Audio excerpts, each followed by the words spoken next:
Contempt. Sige, mga magnanakaw kayo! Ilang beses pang sinubukan ni Pamatong ang pasensya ng COMELEC, pero tila napuno na kaya rumesbak na ang mga commissioner. Yung ginawa niya kanina, it is unforgivable. If we don't do anything, baka nobody will respect us anymore. Nanggigigil din si Commissioner Nicodemo Ferrer sa bansag sa kanila ni Pamatong na sila'y mga magnanakaw. If I call you magnanakaw, siguro, you might even punch me in the face. That was how we felt. Being respectable people, we did not do so.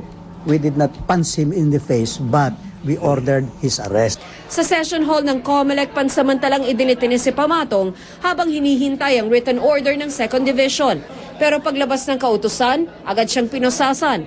Dinala sa Manila City Jail at isinailalim sa fingerprinting. 10 araw makukulong si Pamatong matapos siyang i-contempt ng mga commissioner ng COMELEC. Pagmumultahin din siya ng 200 piso. Wala itong apela. Para sa unang balita, Tina Panganiban Perez reporting. Samantala, term extension ng mga senador at kongresista isinusulong ni Congressman Edno Hoson. Bilang proteksyon daw yan sakaling pumalpak ang automated election sa Mayo. Narito ang report ni Ivan Mayrina.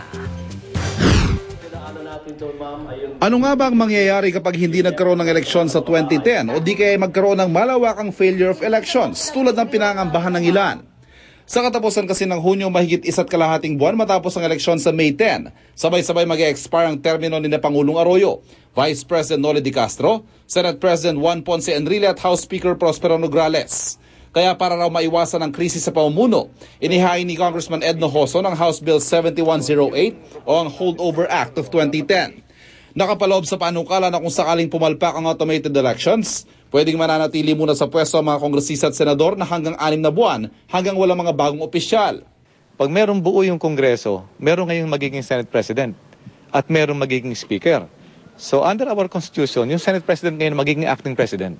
Paliwanag ni Hoson, isinusulong niya ang panukala dahil daw sa natatanging sitwasyon ng darating na eleksyon. Bukod kasi sa pagtatapos ng termino ng hanggang House Speaker, paretiro na rin sa Mayo ang punong mahistrado ng Korte Suprema na si Renato Puno. Kailangan kasi wala unabis na political vacuum na mangyari. Dahil ang involved doon ay yung political stability ng bansa. Magkakagulo, maaaring kung sino-sino papasok dyan, military, o baka hold over ng kung sino-sino. Para sa unang balita, Ivan Mayrina reporting. Senador Manny Villar, maring itinanggi na may kinalaman siya sa planong pagpapatalsik kay Senate President Juan Ponce Enrile. Pero ayon kay Villar, totoong disbayado siya sa committee report na isinulat ni Enrile kaugnay sa ethics complaint laban sa kanya. Nakasaad sa committee report na pinasosoli kay Villar ang 6.2 billion pesos na kinita raw ng mga kumpanya niya mula sa C5 Road Extension Project. Depensa ni Villar, wala siyang kailangang ibalik na pera dahil wala naman siyang kinita mula sa proyekto.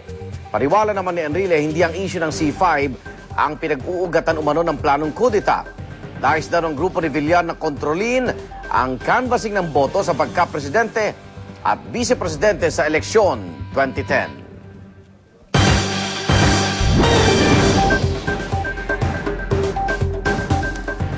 Marlene Aguilar-Pollard, inireklamo ang anya hindi makataong pagtrato ng NBI sa kanyang anak na si Jason Ivler.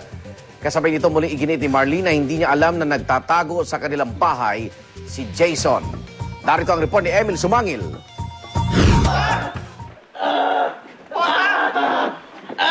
Wala pa tayo! Pusas! Daban!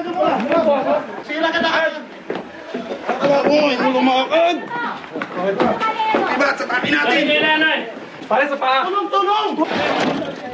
Halos makalikan na raw ang lupa ng bitbitin. O, baka maano ha? Alalayin mo yun. Kaya? Wala. Yan. Okay. Sige. At basta-basta na lang isinalampak sa stretcher kahit sugatan. Yan ang himutok ni Marlene Aguilar-Pollard. Saan niya ay malahayot daw ng pagtrato ng mga operatiba ng NBI sa kanyang sugatang anak na si Jason Ivler. Matapos nila itong makasagupa noong Lunes. One of the NBI agents put a gun to his head and kicked him in the stomach. And according to her, somebody tried to break his arm. Pinipilipit daw when he was already down and out. Kausap ko yung kapatid ni Robin Padilla this morning because we're very good friends with the family. Nasa YouTube daw yun na 1 of the NBI agents put a gun to his head and kicked him in the stomach. And according to her, somebody tried to break his arm. Pinipilipit daw when he was already down and out. Kausap ko yung kapatid ni Robin Padilla this morning because we're very good friends with the family. they threw Jason in the vehicle like para daw baboy yung description niya. Pero nag-aalin po yung ina, muling nanlumo nang balikan sa unang pagkakataon mula nung niraid ang kwartong pinagtaguan ng kanyang anak.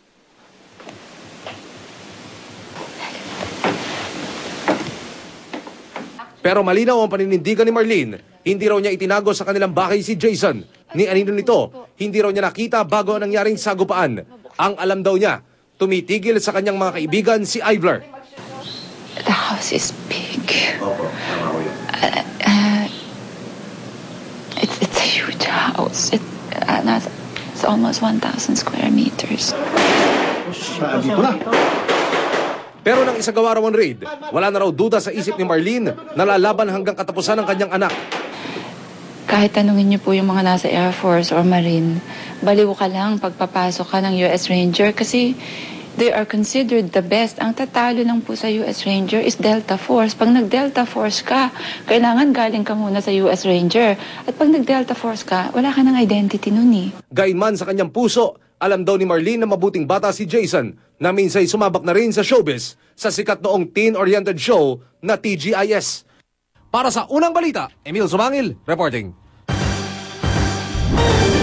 Pigil pa rin po sa pagsasalita ang singer na si Freddie Aguilar kaugnay sa sinapit ng kanyang pamangkin si Jason Ivler.